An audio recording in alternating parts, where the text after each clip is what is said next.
He thought no one would ever find out what really happened inside that locker room, until the truth started leaking out one piece at a time. A US Open champion. A multi-million-dollar career. And one moment of pure rage that nearly destroyed everything he built, smashing metal lockers with his bare hands inside one of the most respected golf clubs on earth. Today, we're breaking down exactly what happened, what it cost him, and how he's trying to claw his way back from the most humiliating chapter of his career. Stay with me, because by the end of this video, you'll understand why golf insiders are calling this one of the strangest redemption arcs the sport has ever seen. Before we get into the chaos, you need to understand who Wyndham Clark actually is, because this isn't some unknown player who snapped under pressure for the first time. Clark burst onto the golf scene in 2023 like a man on fire. He won 2 PGA Tour events that year, including the biggest prize in golf, the US Open, at Los Angeles Country Club. That win wasn't a fluke. He outlasted Rory McIlroy in one of the most dramatic final rounds in recent major championship history. Off the back of that, he made the US Ryder Cup team. He was being talked about as the next great American golfer. Confident. Powerful off the tee. A genuine star in the making. But here's the thing about golf that casual fans don't always understand. It is a sport built on silence, etiquette, and emotional control. There is no other major sport where a single outburst, a single broken piece of equipment, a single moment of losing your temper, can follow you around for years. Golf clubs are sacred spaces. Locker rooms are sacred spaces. And what Wyndham Clark did inside one of them broke an unwritten code that golf takes more seriously than almost anything else. So let's set the stage. Fast forward to June 2025. The US Open is being played at Oakmont Country Club in Pennsylvania, a course considered one of the most brutal, unforgiving tests in all of golf. Tight fairways. Punishing rough. Lightning-fast greens. Oakmont doesn't just beat players, it breaks them mentally. Clark arrived at Oakmont as the defending mentality of a US Open champion, expected to contend. Instead, the course chewed him up. Round 1 didn't go his way. Round 2 got worse. He was grinding, fighting, trying to save his tournament, and then it happened. A bogey on his final hole of the second round sealed it. He missed the cut by a single stroke. One shot.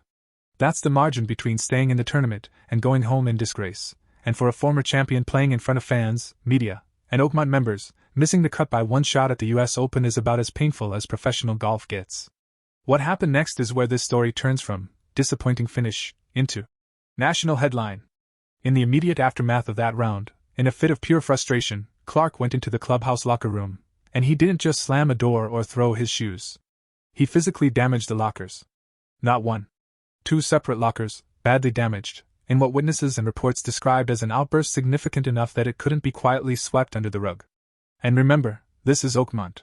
This is one of the most prestigious, old money, tradition-soaked clubs in American golf, a club that has hosted the US Open a record 10 times. This is not a public driving range. This is hallowed ground for the people who belong to it. Damaging property inside that clubhouse wasn't just bad behavior to the membership, it was an act of disrespect toward the institution itself. And this wasn't even an isolated incident for Clark that year. Weeks earlier, at the PGA Championship at Quail Hollow, he had already snapped his driver in a club-throwing moment so reckless it drew a formal reprimand. So when the locker room story broke, it wasn't viewed as a one-off. It was viewed as a pattern, a player who couldn't control his temper on the biggest stages in the sport. Word didn't stay contained for long. Reports surfaced that Oakmont's club president, John Lynch, sent a letter to the membership informing them that, as a result of the incident, Wyndham Clark was no longer permitted on Oakmont's property. Banned. From one of the most historic clubs in the country. Think about what that actually means in the world of golf. This isn't a fine. This isn't a slap on the wrist from the PGA Tour. This is a private members club, independent of any tour authority, making the decision that a US Open champion is not welcome back on their grounds. That is about as embarrassing a verdict as a professional golfer can receive. The letter reportedly laid out conditions for any future reinstatement. Clark would need to personally pay for the damage to the lockers, make a meaningful charitable contribution chosen by the club's board, and complete anger management or counseling sessions before he could even be considered for re-entry. Social media did what social media always does, it exploded. Golf fans who had once celebrated his US Open win were now calling him reckless, entitled, even comparing him to spoiled athletes in other sports who think their talent excuses bad behavior. Golf commentators and media outlets ran the story for days. It became, fairly or unfairly, one of the defining storylines of that entire US Open, not the winner, not the leaderboard, but a guy who wasn't even in the field anymore. And here's where it gets interesting. Clark didn't disappear or go silent behind a publicist's statement. Weeks later, at the Open Championship at Royal Portrush, a different major, on a different continent, reporters caught up with him, and he spoke publicly for the first time. He said, and this is close to his own words, he felt terrible about what happened, and he was doing everything he could to try to remedy the situation. He confirmed that he, Oakmont, and the USGA were all trying to handle the matter privately, but the basic terms of the letter were accurate. He said he wanted the best outcome for Oakmont, for the USGA, and for himself, and that he hoped within a few months the whole situation would be in the past. It's worth pointing out, Oakmont is set to host the US Open again in 2033. Clark has talked about hoping to be in that field one day, but he's been honest that the final decision on whether he's ever welcome back rests entirely with the club, not with him.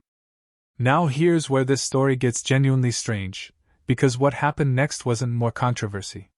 It was something almost nobody expected, redemption, and it's still playing out right now, live, in 2026. Stick around, because what Clark says in the next part of this video about how the golf world has treated him since is honestly one of the most raw, unfiltered things you'll hear a professional athlete admit on camera. In the months that followed, Clark did the thing that a lot of athletes refuse to do. He didn't blame the course, the media, or the pressure. He apologized, repeatedly, publicly, and seemingly sincerely. He apologized to the Oakmont membership directly. He apologized to the staff. He paid for the locker damage. He went on record acknowledging, in his own words, that it was a terrible incident. But forgiveness in golf, and really in sports in general, doesn't move at the speed an athlete wants it to. He continued catching criticism well into 2026, even for things that had nothing to do with the locker room. After winning the Byron Nelson tournament in late May 2026, he made an offhand celebratory comment about wanting to open some grape, meaning drink wine, to celebrate, and once again, social media turned on him, painting even a harmless celebration as more evidence that he didn't take the game, or his reputation, seriously enough. Clark addressed even that directly on a podcast appearance, basically saying, half joking, that he wasn't sure it was even acceptable anymore to say you wanted to celebrate a win by getting a little loose with friends. It's a small moment, but it tells you everything about the environment he's been playing in for the better part of a year. Every word, every celebration, every interview being picked apart by people still angry about Oakmont. Which brings us to right now, June 2026, the US Open at Shinnecock Hills Golf Club, one of the toughest, most punishing courses the championship has ever used. In its history, over 650 players have competed in 5 previous US Opens at Shinnecock, and only 3 have ever finished all 4 rounds under par. That tells you everything about how brutal this golf course is. And Windham Clark, the same player who was banned from Oakmont less than a year earlier, has been playing some of the best golf of his career on one of the hardest courses in America. Through the opening 2 rounds, he was the clubhouse leader by 4 strokes, sitting at 7 under par. Reporters who followed him for entire rounds described his ball striking as a clinic, controlled, composed, dominant, almost the complete opposite of the player who lost his temper a year earlier. He carried a 4-shot lead into the 3rd round, the kind of position that, if you told golf fans about it back when he was being banned from a country club, nobody would have believed you. And in the middle of this redemption run, he addressed the Oakmont incident again, head-on, without dodging it. He compared his career to climbing Mount Everest. Sometimes you're going up, sometimes you have to come back down before you can climb again. He said he's gotten a lot of grief over the last year, and added, pointedly, rightfully so, but that the version of himself who damaged those lockers isn't who he really is. He said he's hoping to win back the fans he had, or earn new ones, because, in his words, it was a terrible incident. Even golf writers who were openly critical of him during the Oakmont fallout have started shifting their tone. Several have pointed out that he did the rare thing in professional sports. He took full ownership, paid the price, kept apologizing without making excuses, and then went out and performed at an elite level on one of golf's most difficult stages. Some have openly argued he's not the villain people want him to be anymore. So where does this leave Wyndham Clark? Here's the uncomfortable truth about professional sports redemption stories. Performance buys forgiveness faster than apologies ever do. A year ago, he was a punchline. A cautionary tale about anger and entitlement in professional golf. Today, contending for a second US Open title. On a course this difficult, the conversation is shifting from, can we ever trust him again? To, is this the most underrated comeback in recent golf history? But make no mistake, this story isn't fully resolved. He's still banned from Oakmont. The terms of any future reinstatement are still in the club's hands, not his. And every time he plays poorly, or shows any flash of frustration on camera, you can guarantee the locker room headline gets dragged back up. That's the price of what happened. It doesn't just disappear because you win again. It follows you. Maybe forever. What makes this story so compelling isn't just the meltdown. Plenty of athletes have bad moments. It's the contrast. The same hands that smashed metal lockers in a fit of rage are now producing some of the most controlled, disciplined golf of his career, on a course that has broken hundreds of professionals before him.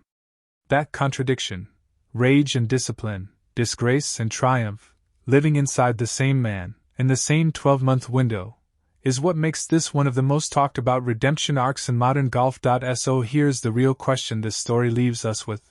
How many times does someone need to apologize before the public actually lets it go? Wyndham Clark has paid for the damages. He's apologized publicly, more than once. He's gone through what was reportedly required of him. And he's backed it all up by performing at an elite level on some of the hardest golf courses on the planet. At what point does a mistake stop defining a career? If you think this is a legitimate redemption story, drop a comment below and let us know. And if you think a US Open champion should be held to a higher standard regardless of how well he's playing now, we want to hear that too. Because honestly, the golf world itself seems split right down the middle on this one. If you enjoyed this breakdown, make sure you're subscribed, because we cover the biggest controversies and comeback stories in golf every single week. And trust me, with how this US Open is unfolding, this might not even be the last chapter of the Wyndham Clark story we end up covering. Thanks for watching, and we'll see you in the next one.